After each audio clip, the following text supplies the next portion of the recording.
Bueno, Vicky, hola, ¿cómo va? Muy bien. Bueno, este programa se llama Militantes y la primera pregunta siempre es para que digas quién es Vicky Donda, que por supuesto muchos lo saben, yo lo sé también, pero... Bueno, yo soy una militante, eh, que hoy soy diputada nacional, soy de un partido nuevo que se llama Somos, empecé a militar de muy chiquita en Doc Sud. Doc Sud. Sí, a los 17. Ah, mira. Y soy abogada. Bien, y contame algo, bueno, mucho de tu historia se sabe, pero bueno, sería dónde naciste, es como una historia clave y bueno, y un poco del origen de tu historia, digamos, personal. En el año 2004, el 8 de octubre del 2004, el juez Ollarvide me llamó para darme el resultado del estudio de ADN y ahí me enteré que mi mamá se llamaba María Hilda Pérez, que le decían Cori, que militaba en Morón. Y que yo conocí. Y que vos conociste, que militaste con él. Y que mi papá se llamaba José María Donda y también militaba con ella. Exacto. Le decían Pato. Así es.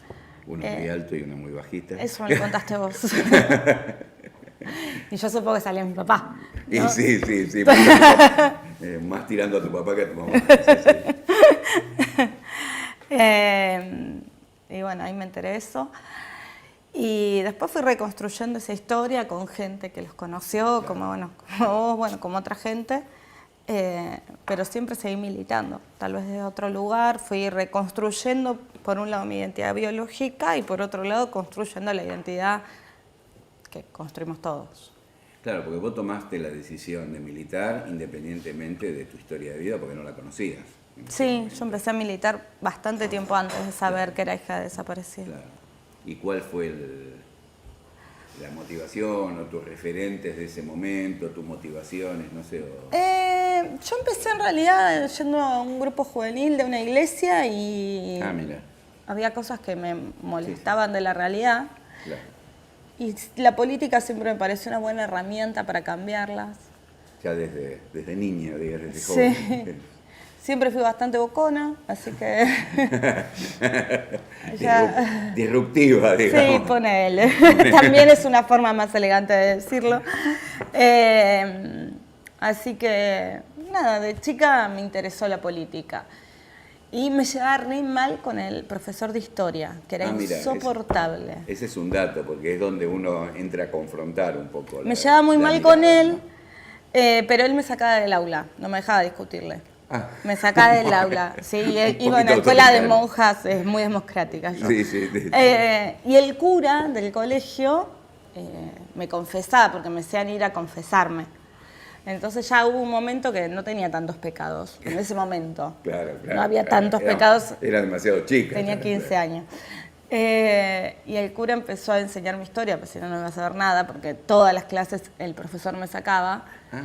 Y el cura te enseñaba Me daba, aparte, claro, me daba charlas de historia. Mirá Y qué cuando cumplí interesante. 15, me regaló un libro del Che. Mira. Y Interesante ahí el me cura, hice la guevarista. mirada del cura. Sí, era un Luego, cura piola. Piola, sí. Sí. Entonces ahí fue la primera, una referencia. Una Para eso referencia, apuntaba el Che. sí. Fue una de mis referencias. El Che fue una de las primeras referencias, así como en la historia. Y otra Claro. muy importante fue Minerva Mirabal, Mira. que llegué a la historia de ella medio por casualidad y que me impactó mucho porque, bueno, tenía todas referencias masculinas. Claro, Vos lees claro. la historia del Che y son todos hombres. Sí, tenés razón. Sí, a ver, mayoritariamente al menos. Sí, salvo... Sí. La única que recuerdo de ese libro era Tania, pero Sí, yo bueno, también. ya era como... Yo también, me parece. Y la historia de las mariposas, que no sé si la conoces, si No, la ubicas. a ver. Son 3 hermanas dominicanas, que son las madres de la patria en República Dominicana, son consideradas las madres de la patria, Patria, María Teresa y Minerva, 3 hermanas que mueren asesinadas por Trujillo. Trujillo, el dictador, las manda a matar porque ellas encabezaban la guerrilla contra la dictadura en Dominicana. y eso fue en la década del 60. Y Minerva era como la más comprometida con la causa contra la dictadura. Por el femicidio de ellas, el 25 de noviembre es considerado internacionalmente el Día contra la Violencia hacia la Mujer. Ese es el punto de referencia. Bueno, o sea que desde joven también tuviste la vertiente del compromiso militante y a la referencia de mujeres guerrilleras en este caso, pero mujeres combativas o que luchaban. Sí. Te fue marcando de alguna forma. Sí. ¿Y cómo siguió ahí? ¿Vos eras parte de... ¿Cuándo vas siendo parte de una organización más grande o primero empezás con un laburo más en un barrio de alguna forma? Primero empecé en la agrupación juvenil y a poco me fui comprometiendo cada vez más. Desde el principio estuviste en la misma. Mira, sí. Creo que ahí es donde te conozco, creo que en el microestadio de Ferro. Sí, por ahí. Vos asumís, me parece, públicamente, Sí, ¿no? sí, en el 2003. En el 2003. Sí.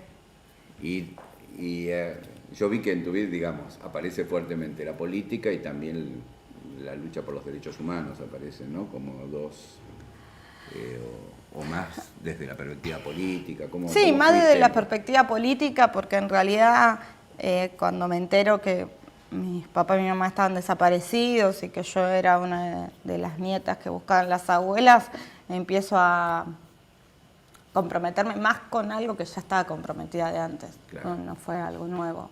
Claro. Sí, tal vez aparecí más públicamente porque al tiempo, en el 2007, entré como diputada nacional. Entonces, en el 2007, eso, sí. Vos viniste por provincia de Buenos Aires. Sí, entré por la provincia de Buenos Aires. ¿Y cómo es tu experiencia? Contá un poco. Y al principio fue muy difícil. Primero porque hacía poco que había recuperado mi identidad y no estaba como... Te habrá sido todos como, eran cimbronazos. Sí, ¿no? Era como todo, me había cambiado todo demasiado. Y fue difícil también porque el Congreso es un espacio político machista. Sí, en ese momento no había jóvenes, era la más joven de la Cámara. Fuiste la más joven de la Cámara. Era mujer. Según Fellner en un momento me recibe y me dijo: vos tenés 3 problemas, sos zurda, joven y mujer, pero no te preocupes que hay 2 problemas que se te van a ir con el tiempo, porque joven y zurda vas a dejar de ser y el otro lo vas a seguir teniendo. Y yo era así, era un problema ser joven, mujer. Mira, vos así que te hizo ese planteo. Él presidía la Cámara. Él presidía la Cámara. Claro, para los que nos escuchan de alguna forma. Él era el presidente de la Cámara y era diputado por Jujuy. Buena onda igual es la bienvenida. Sí. No sé cuál fue el tono de la charla. No sé si es buena onda, era parte de la realidad. Era parte de la realidad, ¿no es cierto? Y en un punto todavía lo sigue siendo. Ser mujer ahí adentro sigue siendo. Ahí adentro y en cualquier espacio político sigue siendo difícil. Alcanza con que mires las listas de este proceso electoral, que es el primer proceso electoral donde tenemos un 50% de mujeres y un 50% de hombres. Por primera vez hay paridad. Por primera vez hay paridad, y eso... tiene como contracara, si querés, que las cabezas de lista son todos hombres y que vamos a entrar menos mujeres porque las cabezas de lista son todos hombres. ¿Todos hombres? Mira. De todos los partidos, de todos los espacios. Y en las distintas provincias. Sí. Has hecho un paneo, digamos. Sí, en las distintas provincias. Mira, ninguna encabeza una mujer. Es un dato. Sí.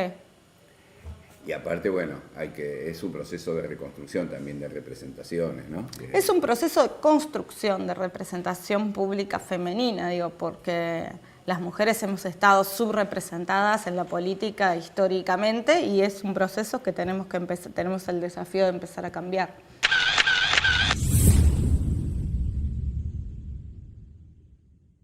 Vos tuviste algo que ver, ¿no? Con la ley de paridad. Con la ley de paridad, me parece que ahí tuviste una presencia...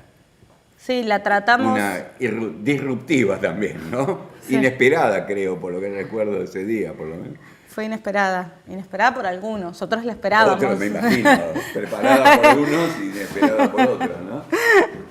Pero bueno, tuvimos una inteligencia común con otras diputadas, mujeres, De distintos bloques. de distintos bloques. Claro. Esta fue una política transversal. Esa fue una política transversal, como todas las que tienen que ver con mejorar la calidad de vida de las mujeres. En particular, sí, fue una decisión también hacerlo a la 1:30 de la mañana, el último día de sesión. Para los que no lo saben, Último día de sesión del 2017, había 80 proyectos, todos bastante aburridos.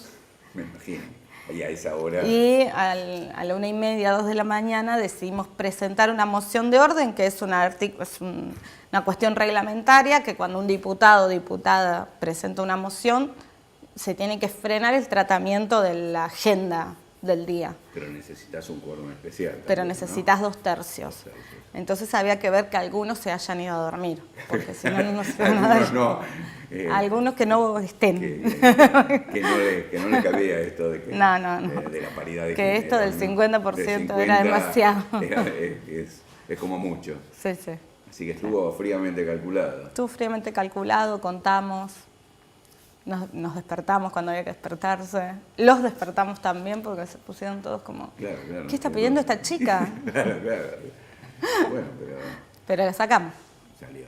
Sí. Bueno, esperemos que en las próximas avancemos también a que compañeras encabecen las listas, ¿no? El desafío es tener más compañeras no solo encabezando las listas, sino también a la hora de los entramados políticos y de los armados políticos en esos espacios de decisión. Si los espacios de decisión los siguen ocupando hombres, es difícil incorporar otras miradas. Es cierto. Es parte de la lucha política. Es parte de la lucha política porque tiene que ver con la representación y con la democracia. ¿Y cómo ves ese ciclo en estos últimos años? ¿Cuáles son avances, retrocesos? No, yo creo que son avances. Hay reacciones, pero porque hay una acción. Sí. O sea, me parece que el movimiento celeste no existiría si no hubiese existido primero la posibilidad de tratar la ley de aborto en el Congreso. El movimiento con mis hijos no te metas, con mis hijos no sé bien cómo era eso, nunca hubiese asomado a la luz si antes no existiésemos mujeres y hombres comprometidos con la implementación de la ley de salud sexual integral. Me parece que tiene que ver con eso. Al contrario de lo que piensan muchos, que a nosotras nos echan la culpa hasta de que haya ganado Bolsonaro, somos las únicas que logramos movilizar masivamente a la sociedad de toda América Latina, de México hasta Argentina, Chile, toda América. Fuimos las que protagonizamos los movimientos más grandes de cada uno de estos países en este último año, en estos últimos 2 años. Y también de algunos países en Europa, países en los cuales hay un despertar de los sectores más fascistas. España es un ejemplo de eso, pero eso, digamos, es la expresión, ¿no? Pero eso no existiría si no existiese del otro lado un montón de mujeres y personas comprometidas con transformar la sociedad. Entonces, la verdad es que yo lo veo con ojos muy optimistas. A pesar de la reacción, si no existiese una acción, no habría reacción. O sea que en ese sentido, evidentemente el movimiento feminista, acá ni que hablar, ha sido de una intensidad y de una fortaleza importante, ¿no es cierto? Pero que no... Y trasciende las estructuras políticas. Mira, cuando yo empecé a militar, decirse feminista era casi una mala palabra. Hoy, no decirte feminista es casi una traición al...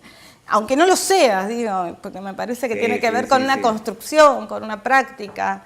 Igual me indigna un poco cuando hay hombres que se autodenominan feministas. A ver, contá. Y sí, porque después en la práctica es muy difícil. Para mí, mejor si quieren ser políticamente correctos, digan machista en deconstrucción y quedan bien. Después le explicamos lo que significa. Claro.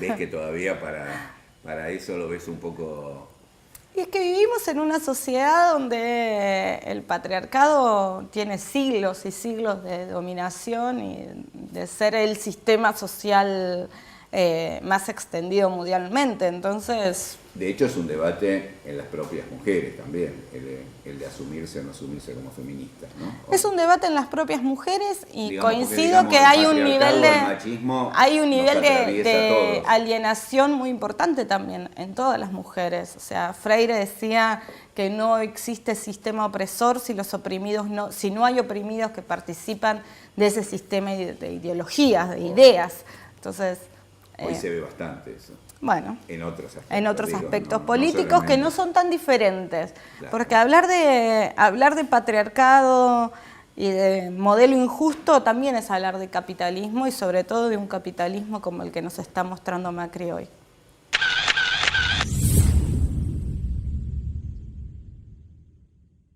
¿Cómo el neoliberalismo construye y deconstruye las personalidades, las individualidades, ¿no? Y cómo hace que uno tenga unas prácticas por un lado y por otro lado reflexiones que más individuales o más individualistas, si querés, que aparecen como contradictorias al menos.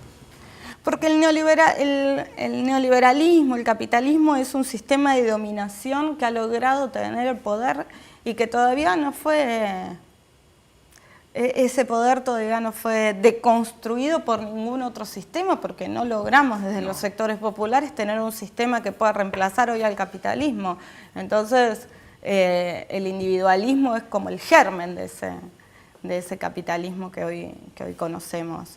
Hay un filósofo alemán que en realidad es de Corea del Sur, que el apellido no me va a salir ahora, pero que tiene un librito muy chiquito sobre el poder. Y lo que dice del poder me pareció muy interesante para aplicarlo hoy, porque lo que plantea es que cuando uno necesita recurrir al autoritarismo es porque el poder se empieza a diluir. Cuando vos necesitas las fuerzas policiales, las fuerzas de seguridad, la fuerza del derecho penal, es porque el poder que construye ese sistema se empieza a diluir. El verdadero poder reside, dice este filósofo, en hacer que el subordinado haga tu voluntad pensando que es la propia. Exacto, que se siente identificado con los sectores dominantes. Entonces por eso es muy difícil desarmarlo, a veces. Otras veces logramos ver la luz, pero creo que es cuando estamos bastante al final del pozo, no túnel, porque Macri nos metió en un pozo. No, Espero que ahora podamos ver la luz y salir del pozo. Sí, no está adelante, está arriba. Está arriba. Sí, porque siguiendo un poco esas reflexiones, digamos, hay con la hegemonía esta del capital financiero que hoy nos atraviesa y estos cambios en los modos de producción que hace que, por ejemplo, cuando en los 60, 70 militábamos con tus viejos, tu mamá y tu papá y nosotros y muchos compañeros, era una sociedad, si vos querés, la hegemonía de la sociedad industrial mucho más homogénea. Había obviamente la explotación más clara, casi te diría, entre el capital y el trabajo. Hoy es como que está, ¿no?, más segmentado, más con mayor diversidad entre los distintos sectores. Yo siempre cuento la anécdota de Morón a veces sobre que lo que era la Cantábrica en una época que era una fábrica muy grande, donde había miles y miles de laburantes, y hoy hay parque industrial con pequeñas empresas, hay muchos menos trabajadores y está todo, no hay esa identidad. El cuerpo de delegados de 5.000, de 7.000 tipos tenía un poder, que está claro que ese poder hoy no existe, y ahora está el que afuera le vende comida a los que laburan adentro. Se fue todo mucho más segmentado y se profundiza mucho más la desigualdad. Se hace más complejo, ¿no? Se hace distinto, porque el mundo cambia y el mundo del trabajo también cambia. Y el problema es que nosotros no podemos abordar con ojos de hace 40 años atrás la sociedad que va a venir dentro de 10 años. Si nosotros queremos modificar las condiciones de vida de la sociedad, tenemos que ver realmente cuál es el mundo que tenemos. Y hoy el mundo del trabajo cambió.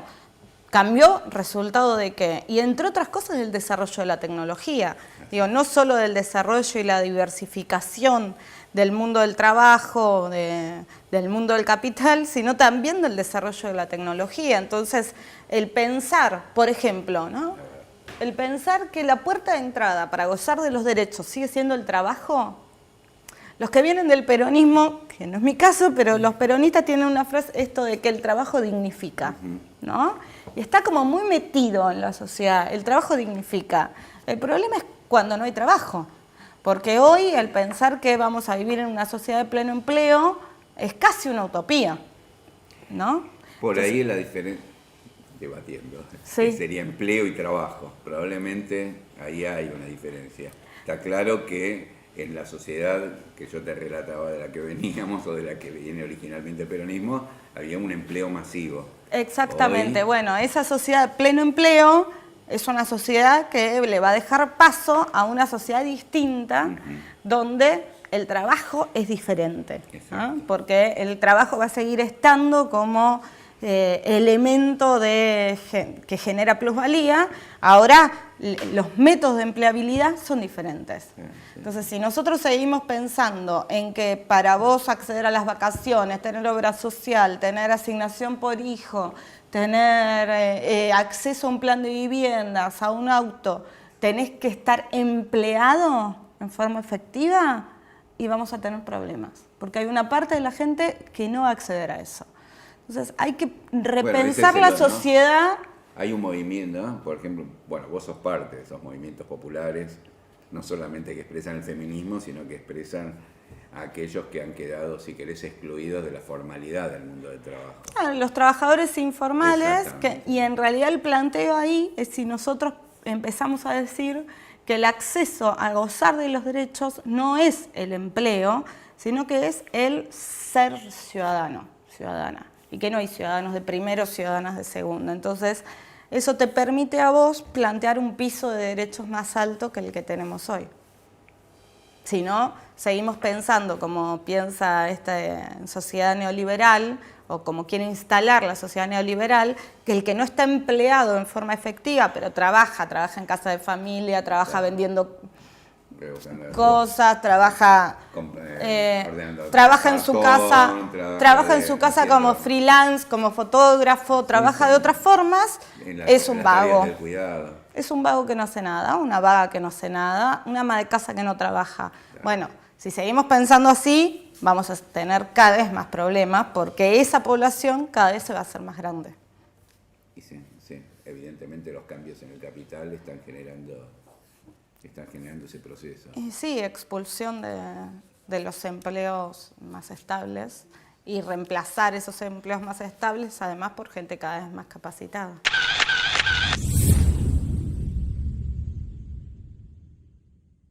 Ahí es donde yo iba, que estaba la complejidad de este movimiento y a la vez representarlo políticamente, ¿no? O que esos protagonistas estén. Bueno, ¿cómo se da ese...? Vos que ahora estás construyendo junto con otros compañeros este nuevo partido, ¿cómo se expresan estas diversidades en la fuerza política, o cómo la fuerza política refleja esas diversidades? Es un desafío, por eso construimos una nueva fuerza. Yo creo que tiene que ver con la estructura, tiene que ver con las estructuras políticas. Son dirigentes jóvenes que asumen una realidad que, como venimos diciendo, es totalmente distinta a la del siglo XX. Me parece que tiene que ver con cómo se va construyendo distinto tipo de estructuras en partidos políticos, y es muy difícil porque el partido político es una institución ni siquiera del siglo XX, es del siglo XIX. Entonces, el buscar una nueva forma de diálogo entre esas organizaciones partidarias y los movimientos sociales, el movimiento feminista, los movimientos de desocupados, de trabajadores informales, es todo un desafío. Por ahora, digamos, lo venimos tratando de sortear con bastante creatividad, pero tenemos por delante el año que viene el desafío de nuestro primer congreso, de creación de un estatuto, o sea, de consolidación de algunas formas. Y podríamos decir que son como los dos grandes movimientos, ¿no? De alguna forma el movimiento o los movimientos populares por un lado y el feminismo aparecen como... Y son hoy los que han dinamizado más la sociedad argentina. Si vos pensás quiénes se le plantaron al modelo macrista en la sociedad, Exacto. hemos sido las mujeres, además hicimos el primer paro antes que el movimiento obrero organizado, antes que la CGT, y los movimientos desocupados. Bueno, el llamado Tridente, San Cayetano. Claro.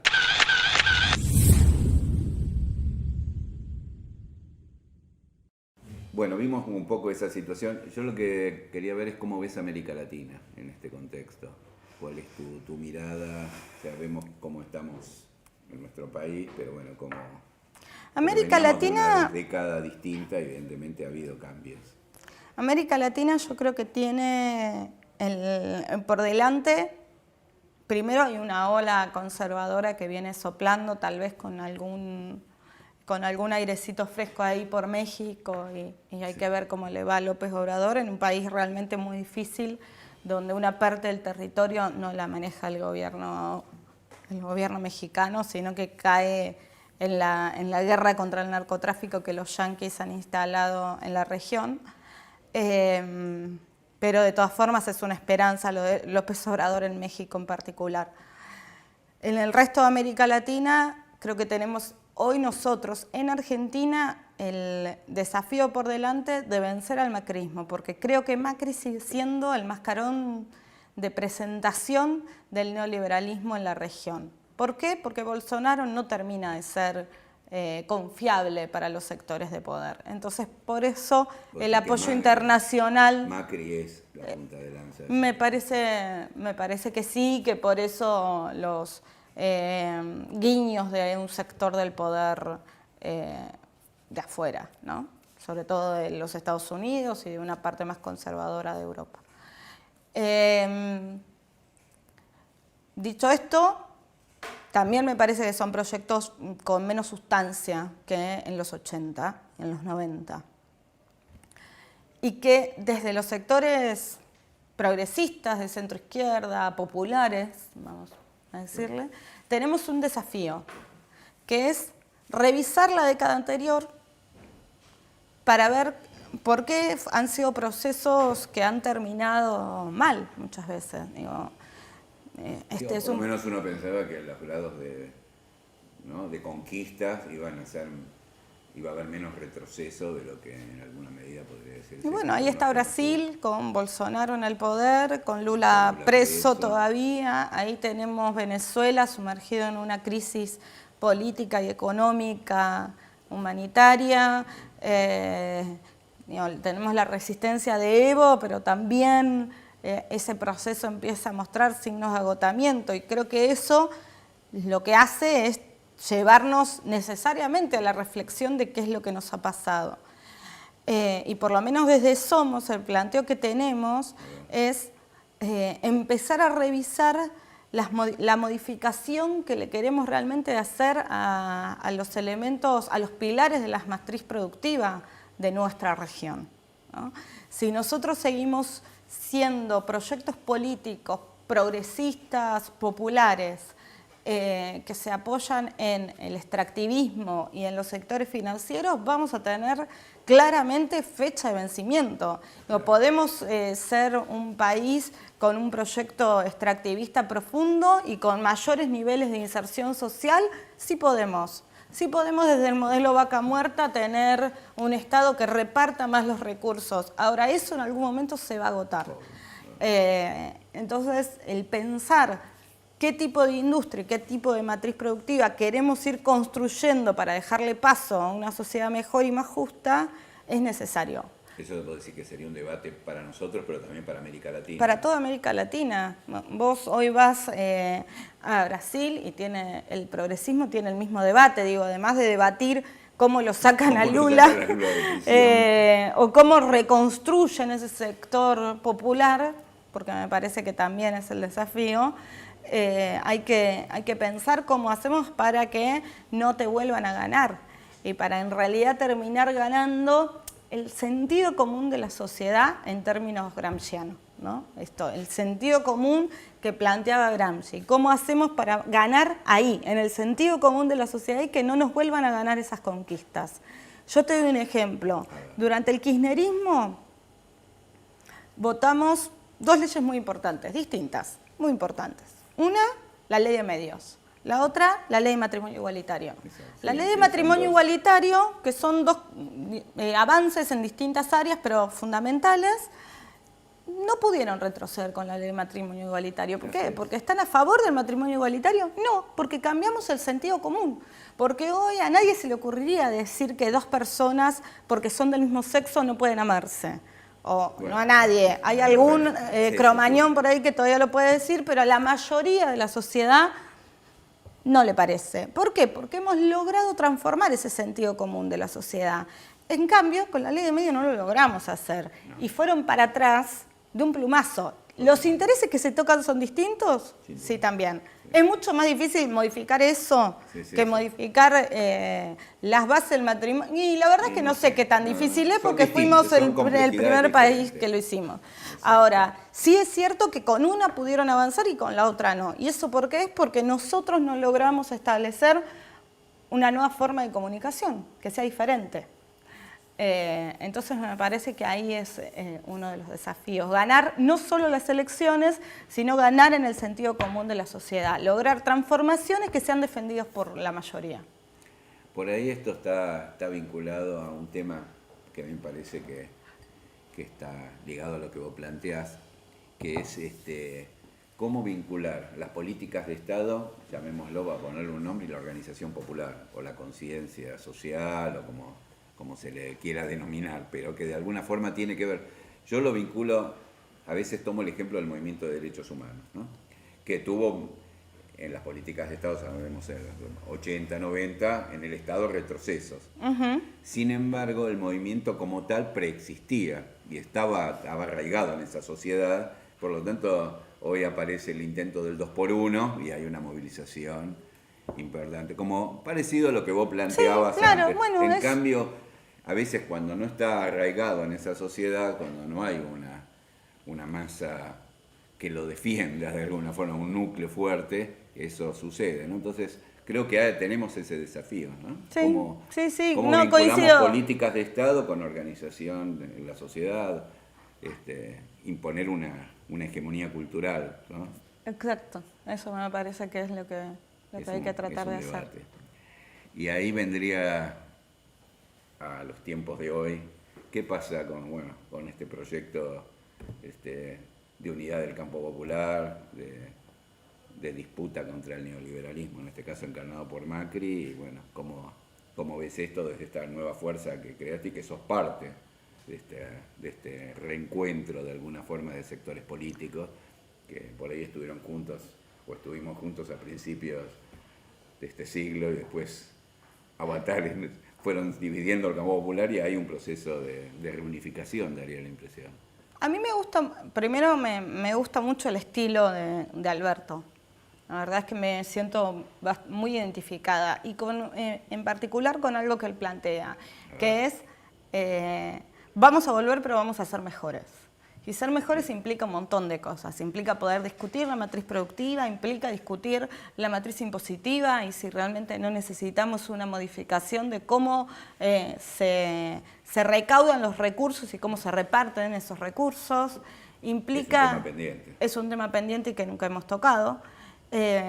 Implica ser diferentes nosotros y nosotras. Implica que podamos convivir personas que creen que lo mejor que nos puede pasar es que plantemos soja en todas las macetas de la Argentina y personas que creamos que la rotación de cultivo es lo mejor para la tierra. Digo, implica eso también, implica poder aceptar que hoy necesitamos tener niveles de exportación altos para que ingresen dólares, pero que parte de esa rentabilidad que se logra tiene que estar destinada a diversificar otro tipo de cultivo, otro tipo de producción. Digo, implica que se puedan convivir todas esas miradas y me parece que ahí está como la clave de eso. ¿Lo ves que en esta reunificación y en este liderazgo de Alberto te sentís sentís por lo menos que hay una empatía, que hay... Sí, me siento identificada Te con, sentís digo, identificada. después seguramente la práctica es más difícil que el discurso. Como siempre. Pero bueno, hay... Pero un sí poco hay viendo un los intento, distintos- sí. los distintos actores que... Sí, hay un intento de mirar la sociedad con otros ojos y de aprender también de los errores. Bueno, me parece que ese es un buen punto de vista, ¿no es cierto? Y es un buen, Un buen primer inicio, paso. un buen primer paso. Sí. Bueno, me parece que es la mejor forma de redondear esta charla, ¿no es cierto? Sí. Con ese primer paso de volver a reconstruir un proyecto de futuro para el campo popular, ¿no es cierto? Para Argentina, para América Latina, lo que vos decías.